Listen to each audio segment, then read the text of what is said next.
Hello everyone, welcome to another video. We're back again. So, a lot of you listening may have this issue.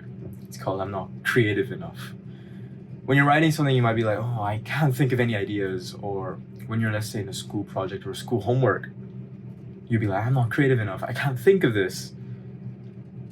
Well, one of the most common misconceptions is that people think creativity is a function, like a computer program. It's like, just double click, just run it, see if it works.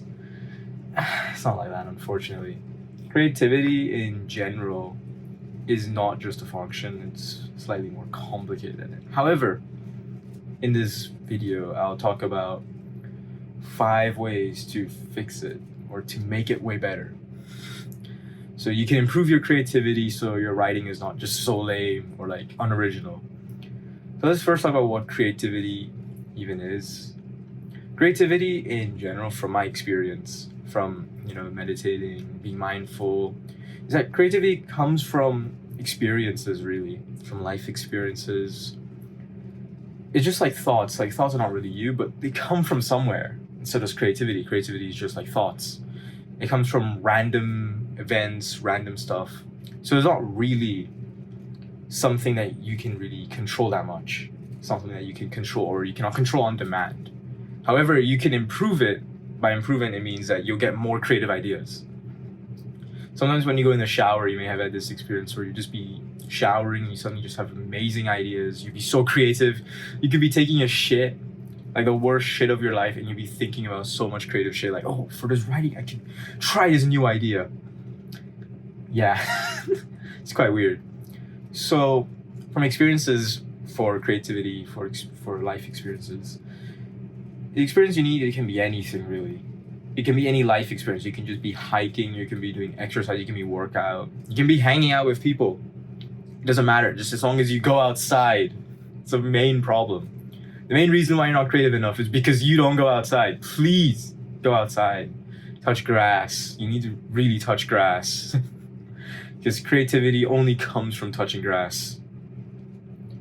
The next one for creativity, or next second tip you could say, is just a better diet, really. I mean, when I've been going to the gym, the most common thing that people say when it comes to the gym is if it fits your macros, it's fine. Or like if it fits your calorie requirement, it's totally fine. It's not really a bad thing. Like this advice is not that bad. It works. It genuinely works because it's just basic sense, right? Calorie in, calorie out. As long as your calorie in is lower than your calorie out, you're gonna lose weight. It's just that simple. However, this only will help you in fitness, really. When it comes to other stuff, the phrase "you are what you eat" would suit way better, honestly speaking. Your diet is really important. Like, it's just like having a computer, right? You can think of creativity as like a bunch of programs. It's not really a function, it's just a bunch of programs. And those programs, they require a good computer, right? So when you go with the phrase of if it fits your macros, it's totally fine, that phrase, you're basically adjusting the power supply of that computer. That's what you're doing. You're just adjusting the power supply. For example, you can have your phone. You are what you eat basically just says, okay, plug it into the wall, you're done. That's what it is. Whereas you are what you eat is like, you can think of it as upgrading upgrading the specs of those computer. Or you can think of it as upgrading your phone to be better. See, that's the difference right there. You are what you eat upgrades the phone. Of course, it also provides power, but it mainly upgrades the phone. That's what it does. So an example of, let's say, you want to talk about video games, for example, right? You create a character. You are what you eat basically is speccing that character, leveling up that character. That's what it is. So just remember, a better diet will help you a lot in creativity. Because if you have, junk food like McDonald's, you may be creative, but most of the time you're not. You'll just be lazy. It's the most common example. For example, a few days ago, I just ate McDonald's, right? I just ordered McDonald's. I felt like horrible, dude. I wanted to go sleep. So my writing on that day was horrible. Like, it was not good at all. It will be, as I would say, a pile of shit, that writing was. So yeah, just remember, you are what you eat. The next one's better sleep. Now, there's a million advice online on how to get better sleep. There's a million. Honestly speaking, there's a million. However, I want to point out one thing that you can do right now that will help you a lot, honestly speaking. And if you're on iOS, for example, you can go to your settings and enable this feature or function, whatever. Basically, you enable dark mode when it's sunset and enable light mode when sunrise. Of course, a lot of you will be confused, like, light mode, I can't handle it. It's too bright. That's the point. It's supposed to be bright. Now, this is not something I made up, right? The general hypothesis is something I not made up. And in fact, I've done an experiment for myself. I've actually run this experiment for 7 days. And I've noticed that my writing or my sleep has been getting way better. Like, I would just wake up naturally at like 8:20, go to sleep at like 11, 12. Of course, pretty late, I know. But honestly speaking, at least I wake up happy. As long as I wake up rested, that's what matters. So this hypothesis comes from a podcast called Andrew Huberman. You may have not heard of it. It's all right. Basically, he's a neurologist. He's a neurologist from Stanford. And he has talked about how the circadian rhythm works. So in a nutshell, you can think of it as, you can think of your computer as the computer as your body, right? You have a clock, right? Every computer has a clock, and the clock normally is auto, like, adjusted based on your network. You can think of that. So you can think of it the same way it applies to humans, except the clock is not adjusted by the internet. You know, that would be amazing, honestly. Jet lag would be nothing. That would be amazing if that was true. Unfortunately, it's not. It's adjusted by the sun, or specifically light. So when you look at bright light, be it artificial light like your sunlight, whatever, or your light in your home, it adjusts the clock based on that. So the brighter lights you look in the morning, the more awake you'll be, and the dimmer lights you look at night, the dimmer it'll be. This is where the dark mode and light mode goes really well, because light mode is way more brighter. It's brighter, and because it's brighter, it will wake you up. So over like a few days, in fact, in one day, the next day you'll wake up way better, honestly speaking. You will wake up rested, more energetic, and you just have a general time of when you wake up. So just doing this thing is amazing. Of course, on Windows, well, this function is not available. Like, you cannot do this automatically if you install a third-party program. And in the description, I will link a software from GitHub that someone made, and it, honestly speaking, works amazing. I've been using it. It's quite brilliant. So yeah, better sleep, dark mode and light mode. And then the next one, which is on the last one basically, is just don't force ideas, honestly. I know a lot of you, when you're in the exam, or especially from my experience, when you're in the exam, in the beginning, you would force creativity. You'd be like, think harder, think harder. Unfortunately, it does not work like that. You cannot force ideas. It's not how that works. Of course, it's the most cliche thing, I know. You'd be like really pissed off. You'd be like, I can't force ideas. You really can. And of course, they come naturally, because the reason why you don't force ideas, the reason is not really given. Most people don't give you a reason. Based on a book, in fact, I'll take out this book. This one. Oh, it's flipped.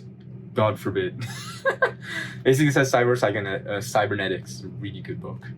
And in this book, it basically talks about, like, the summary I'm going to give you, because it's relevant to this, is that when you force ideas, what you're basically doing is you're jamming your creativity. That's what you're doing.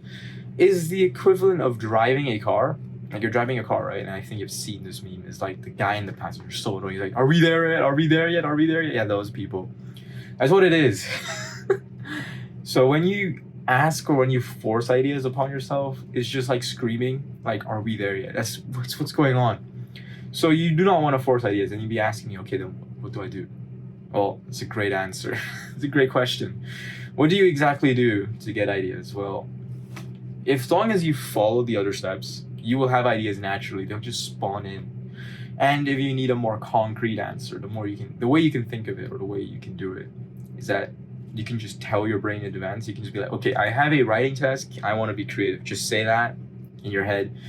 Give it a while, and you eventually become creative. Now, the reasoning behind this is not manifestation, unfortunately. This is not what manifestation is from this book, Psycho-Cybernetics, is your brain operates on the principle that as long as you issue a command, for example, you can think of your conscious brain as like a terminal. Like, it has a terminal, like a CMD, command prompt, that stuff. And when you tell yourself to be creative, it's like running a command in that command prompt. That's what it is. Of course, the execution time will take a long time. So you got to understand that ideas they tend to come naturally. And in fact, it's quite surprising. If you are nervous or if you're anxious or you have anxiety, it's actually a really good thing. Of course, not too much, just a little bit. It's actually amazing. That's why you can be really creative. As long as you have some sort of pressure, then you will be way more creative, because it's just how humans are. Humans tend to perform way better when they're anxious or they're nervous. For example, right now I'm actually kind of anxious or nervous recording this video. So yeah, in fact, I just have a few lines on my I have a few lines on my outlines. I'm just looking at them, referring to them. I'm just looking at nothing. I'm just looking at a white screen. That's what I'm doing. Yeah, so dude. Yeah, so I need to add one more thing on because I forgot to add it on. So I just learned this yesterday while I was listening to a podcast, Diary of a Millionaire CEO, and he talked about this on one of his episodes. So I want to share with you all. And this is boredom. That's the fifth one. The fifth way to be creative is boredom. You have to be happy to be bored. I know lots of people don't really like being bored. They don't enjoy it. They'll normally just listen to music or they'll try to distract themselves from it. But honestly speaking, boredom is what breeds creativity. And to demonstrate this is when you're showering. Like when you're showering, you get lots of thoughts, also these creative moments. That's because you're bored, actually. To be honest, that's where you get these thoughts from, because you're bored. Boredom is the juice for creativity. And because you're in the shower, you will be bored. When you're taking a shit, you will be bored. But because you're bored, it stimulates your brain. It's thinking, hey, we need to make some shit up. So that's where your creative thoughts come from. So just be happy to be bored, Just be one with your thoughts, maybe see what happens. And you'll become way more creative. So to summarize it, right? Because I know I include this in the original video, so I had to record this real quick. So to summarize all 5 moments, all 5 concepts, wait a second, let me pull it up. So here's the 5 ones. One's better diet. You are what you eat. Remember that, okay? Second, better sleep. In this case, I suggest you use dark mode at night and light mode in the morning, so you can have a better sleep schedule. Second one there. Third one, don't force ideas. They come naturally. It's from Psycho-Cybernetics, the book. Suggest you really check it out. Of course, I include in the description. Fourth one, be happy to be bored, honestly. Just be happy. Because when you're bored, it breeds, creativity and stuff like that. That's what it does. The fifth one, go outside. Self-explanatory. Go touch grass. These are the 5 ways. So I suggest you try them out for a few days and see how it goes, and it'll probably work. And just share your experience in the comments, because I want to see how far have you guys gotten with these techniques. Maybe your writing will stop being so lame, So yeah, these are the ways. See you around, and I want to see some good writing from y'all. Bye-bye.